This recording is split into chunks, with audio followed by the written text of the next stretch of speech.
আসসালামু আলাইকুম। বাড়ি এসে পুকুরের আপডেট আপনাদের দিতে পারি নাই এবং আমি নিজেও দেখতে পারি নাই, সময় পাই নাই।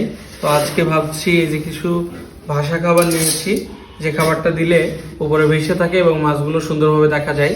তো চলুন আপনাদেরকেও দেখাই এবং আমি নিজেও দেখবো। খাবারগুলো নিয়ে যাচ্ছি, পুকুরে যেয়ে দেখা হবে। হ্যালো গাইস, আমরা মাছকে খাবার দিতে যাচ্ছি। বাড়ি থেকে খুব কাছেই পুকুরটি। হ্যাঁ এই যে আমরা এখন বেরিয়ে পড়ছি খাবারটা নিয়ে। হ্যাঁ যায় আপনার সাথে একদম মাছ কি পরিমাণ খাবে আপনারা দেখবেন নাকি রান। হ্যাঁ হ্যাঁ এই যে পুকুরে চলে এসেছি, পুকুরটা কত সুন্দর, এখন পানির অবস্থা অনেক ভালো আছে। আমি খুব এক্সাইটেড মাছগুলো দেখার জন্য। তো আসুন এই খাবার দিই, তারপরে দেখা হবে।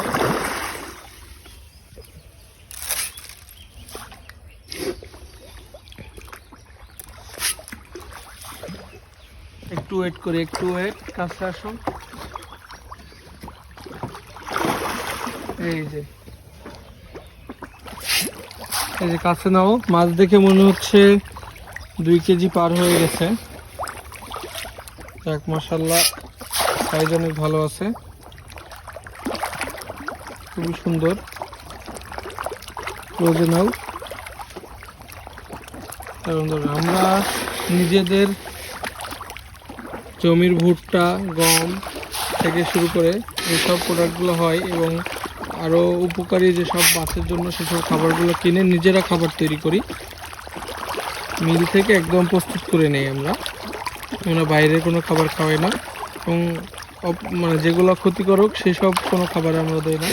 সবগুলো ন্যাচারালি আমরা জাস্ট একসাথে মিক্স করে এরকম করে বানিয়ে নিয়ে আসি। মাছগুলা দেখে আমার খুব ভালো লাগছে, আপনাদের কতটুকু ভালো লাগছে আমি জানি না, এবং ক্যামেরায় কতটুকু আসছে সেটাও বুঝতে পারতেছি না, কিন্তু মাশাআল্লাহ অনেক ভালো হয়েছে। আজকে এই পর্যন্ত, আল্লাহ হাফেজ।